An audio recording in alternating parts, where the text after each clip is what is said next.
Hi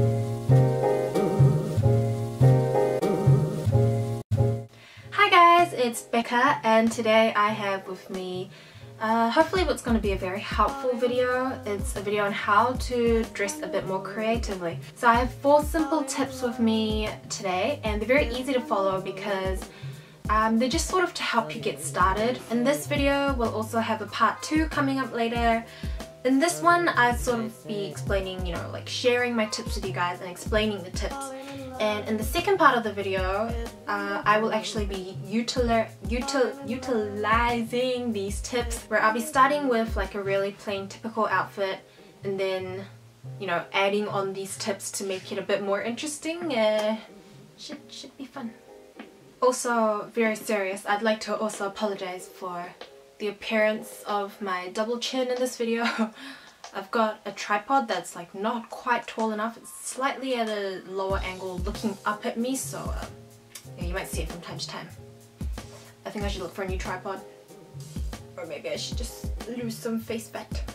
So my first tip is to layer.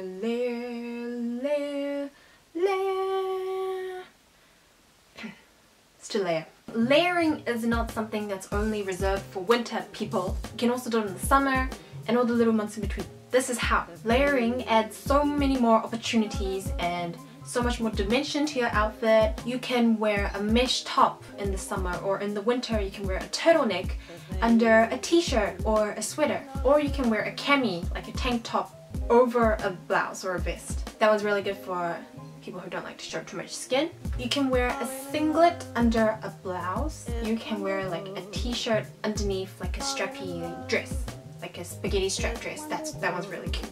There's just so many ways that you can do it. I do it myself all the time. My second tip is color matching. Now what I mean by color matching is getting a group of maybe 2 or 3 different colors that look good together and then combining them into your outfit. Kind of envisioning like a kind of color palette for your whole outfit.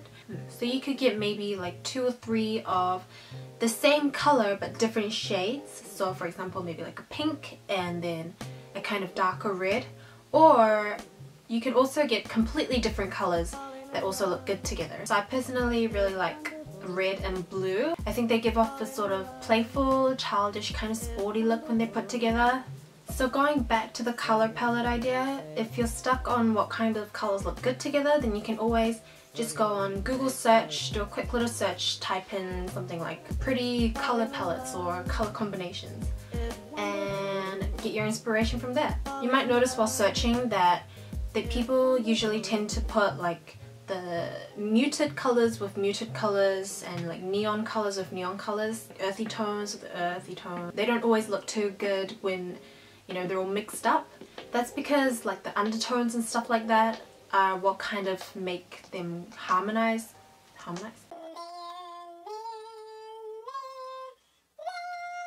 Work in harmony with each other. So you definitely want to do that too with your outfits, and I think 2 to 3 colors is best. Yeah, any more than that it will just get too crazy. Tip number 3, this is 6, is to accessorize. Make use of all the accessories that man has made.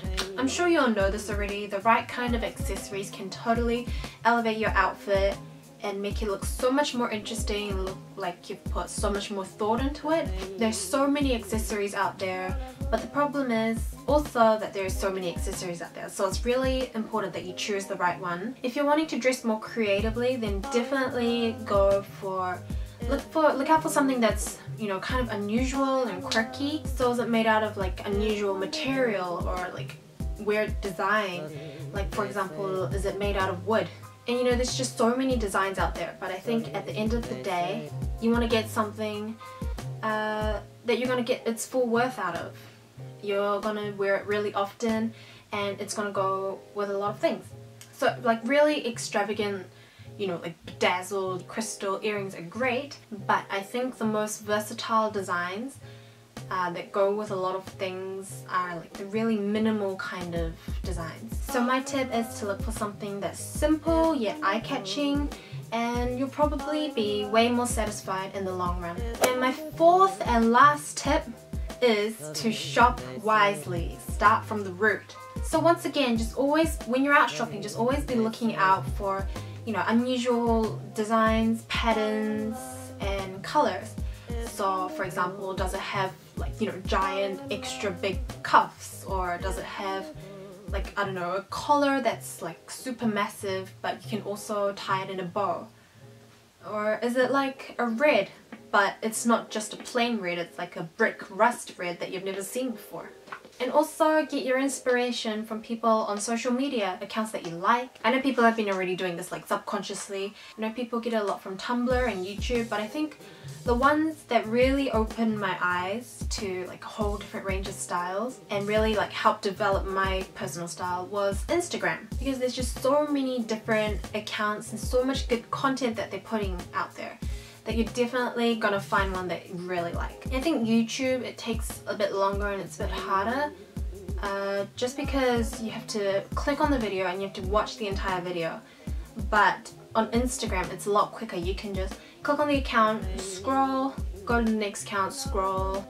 I'll put down some of my favorite accounts that have personally inspired me.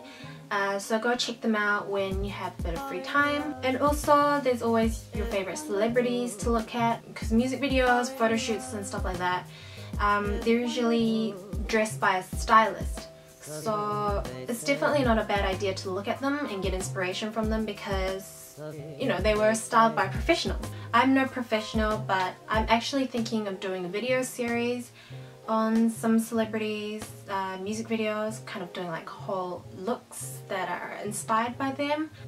But yeah, that will be for the future. I don't know if that last tip was actually like a full tip.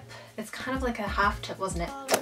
So that was my 3.5 tips for how to dress more creatively and how to dress more uniquely, a bit more interesting. Hope you guys enjoyed it. Don't forget to check out the part 2 that's coming up later, where I will put these tips into action. Thanks so much for watching if you've made it this far, and if you found this video helpful in any way, please remember to click like, and if you want to see more videos like this in the future, then click subscribe and leave a comment if you've got a bit of free time. So I'll see you in the next one. Bye! Falling in love is wonderful.